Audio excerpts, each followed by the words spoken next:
Bonjour et bienvenue sur santémédecine.net. Les diverticules sont de petits sacs ou des poches ou des petites hernies formés par des replis de la muqueuse de la paroi intestinale au niveau du côlon et de l'intestin grêle et plus rarement de l'œsophage. Ils sont généralement bénins, mais ils peuvent être à l'origine de complications potentiellement graves.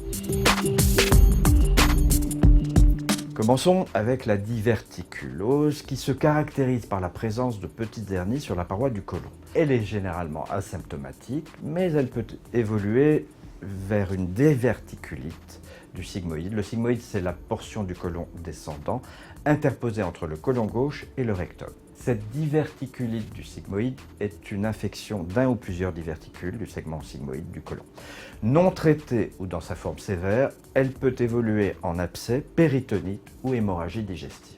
Dans ce cas, les manifestations sont un peu de fièvre, un état fébrile, accompagné de douleurs abdominales localisées au niveau de la fosse iliaque gauche et à la base de l'abdomen. Le diverticule de Meckel, quant à lui, correspond à une légère malformation du tube digestif et il est situé au niveau du dernier tiers de l'intestin grêle.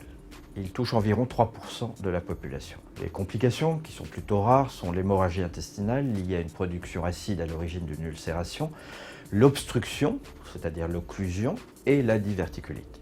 Le traitement, qui est chirurgical, consiste à enlever le diverticule.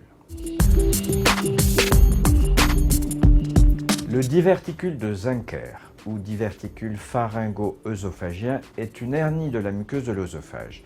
Il peut apparaître en présence d'un déséquilibre des pressions musculaires dans les régions du pharynx et du début de l'œsophage. Parmi ces complications, citons les difficultés pour déglutir, les infections pulmonaires par régurgitation et les fausses roues.